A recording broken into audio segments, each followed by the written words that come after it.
Gunung desa dadi rejo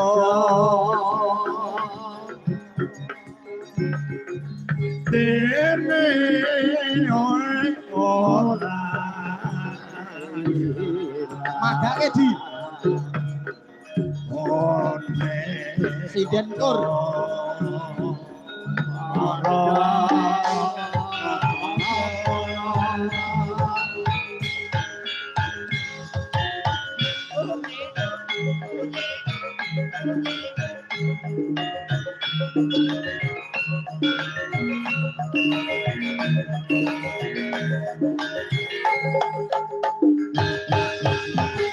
Kamar berjuang Yor kelingan anak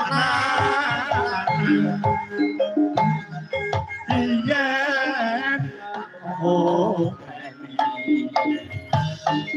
iki jalan Dene menang keturutan jadi dadang Yen nikah janji saiki apa lali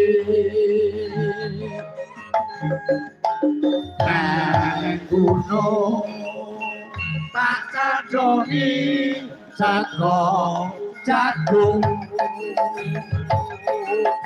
layen mandung tak pilih kabeh gunung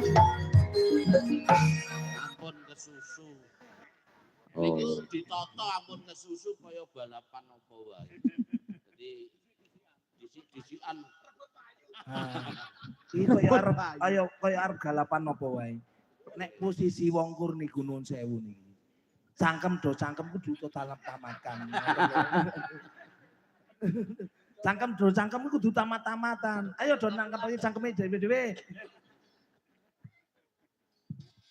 Soale iki lambene iki ora padha. Nggih, bener lambene ora padha kok ya, Mas. Nggih, ora padha. Ana sing ngombo, ana sing ciut, ana sing dubleh, ana sing Nah, wen. Nggih, jane wong titikane niku mung kuping kok.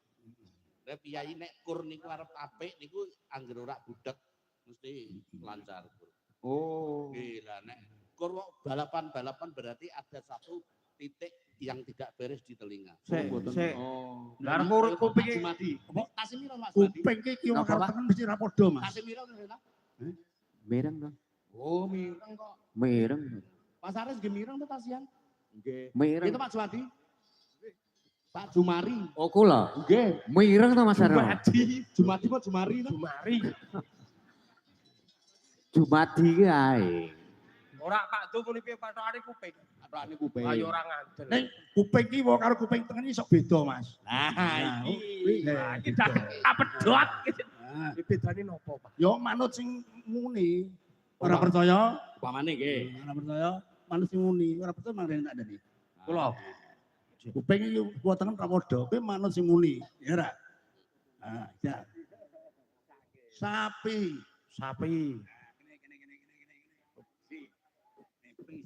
Wedhus. Ngene. Piye mau Pak? Baleni Pak. Kuping kene.